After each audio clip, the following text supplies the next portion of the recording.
Süni intellekt yaradıcı sahələrdə insan təxəyyülünü tamamlayan görünməz tərəfdaşa çevrilib. Bu da ideyaların daha sürətli və sərhədsiz formalaşmasına imkan yaradır.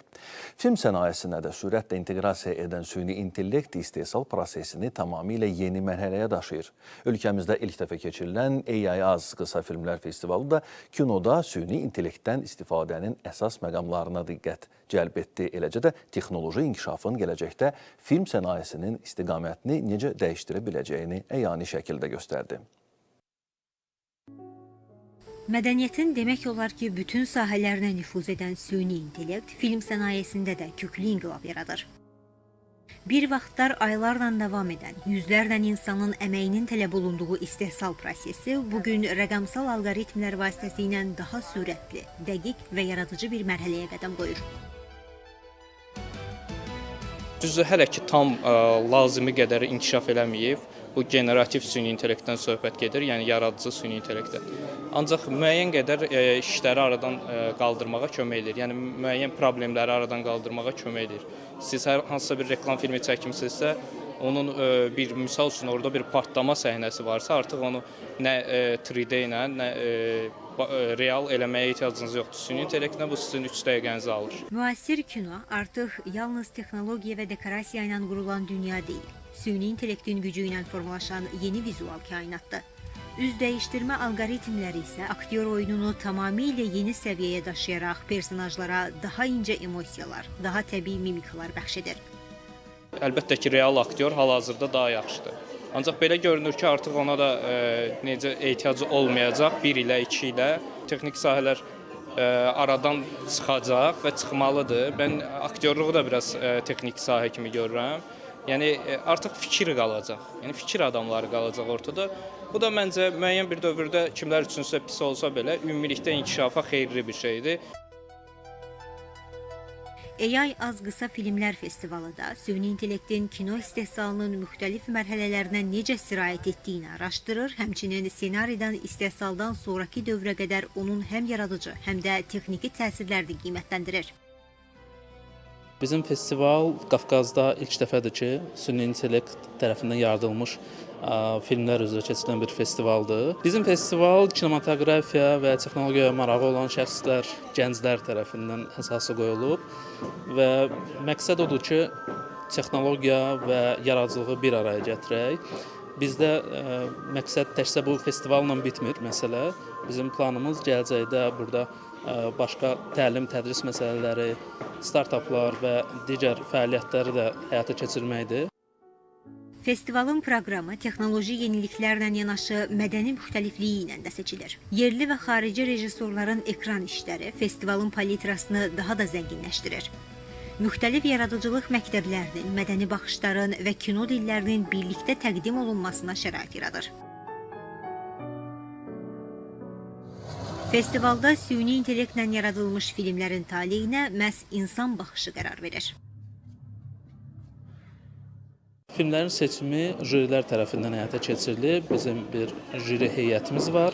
Onlar bütün filmlərə baxırlar və qiymətləndirmə həyata keçirirlər. O qiymətləndirmə əsasında yekunda ən çox bal toplamış film qalib seçilir. Dünya Kino Məktəbinin rəngarəngliyinin nümayiş etdirildiyi festivalda Azərbaycanın süni intellektlə yaradılan ən uzun metrajlı filminə də baxış getirildi.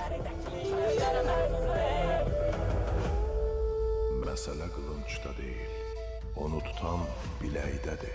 Amma bəzən biləkdə deyil, onu yönəldir. Rejissor Rəvan Muradovun imzasını daşıyan Xətaya adlı ekran əsəri Şah İsmayılın atasının və qardaşlarının qətlə yetirilməsi ilə başlayan gərgin tarixi fonunu canlandırır, onun qisas ruhunda yetişdirildiyi illərə işıq tutur.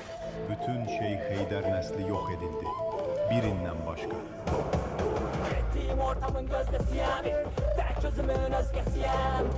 Arzu Yusif, Bağır Kərimov, Elvin Cəfərov həftənin yekunu üçün. Günümüzdə süni intellekt texnologiyası reklamdan kinoya, musiqidən dizayna qədər müxtəlif istiqamətlərdə yeni ifadə formaları təqdim edir və yaradıcılıq prosesini daha əlçatan edir. Bununla belə süni zəkanın yüksəlişi sənətkarları həm xüsusi imkanlarla tanış edir, həm də orijinallıq və müəlliflik kimi dəyərlərin qorunması ilə bağlı mühüm suallar doğurur. Bu məsələlər ətrafında söhbət aparmaq üçün studiyamıza qonaq dəvət etmişik. AI Az Qısa Filmlər Festivalının təsisçisi Murad Şükürlü bizimlədir. Salam Murad bəy, xoş gördük sizi. Salam, xoş gördük.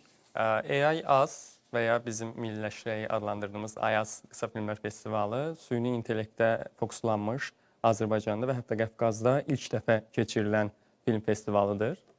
Əslində festivala maraq gözlədiyimizdən böyük idi və biz qısa bir müddətdə, 2 aydan artıq bir müddətdə müraciət qəbulu elan etdik. Həm beynəlxalq, həm yerli filmləri müsabiqə üçün qəbul elədik və nəticədə 8 beynəlxalq, 10 yerli film nümayiş etdirə bildik.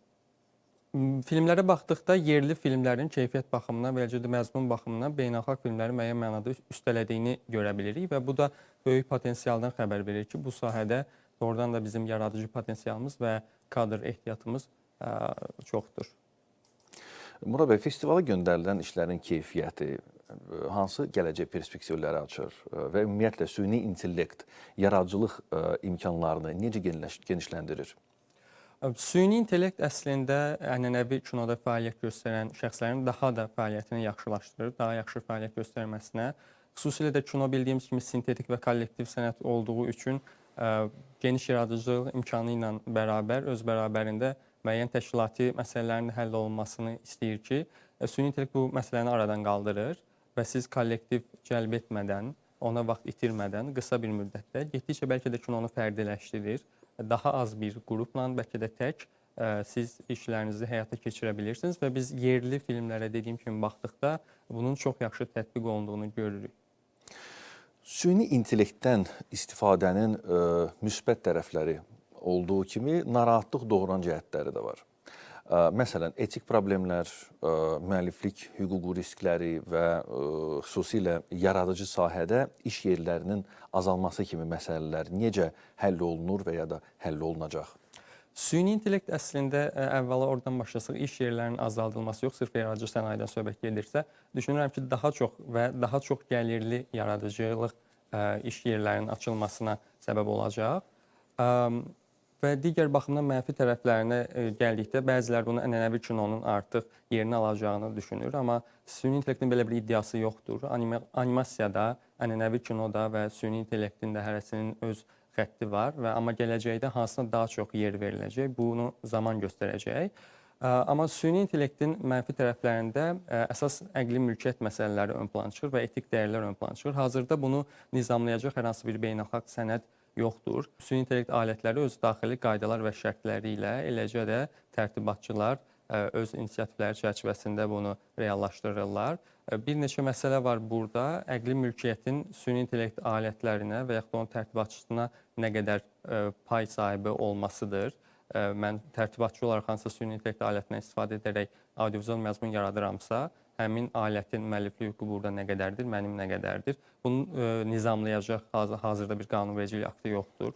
Və eləcə də etik prinsiplərə baxdıqda kiminsə simasını və üzünü icazəsiz istifadə etmək məsələsi. Əslində bu süni intellektdən daha əvvəl də kompüter qrafikası ilə istifadədə qarşılaşdığımız problemdir. O səbəbdən bunu da qanunvericilikdə artıq yeri var deyə bilərik. Murad bəy, dəvətimizi qəbul etdiyiniz üçün təşəkkür edirik və sizə növbəti işlərinizdə uğurlar arzulayırıq.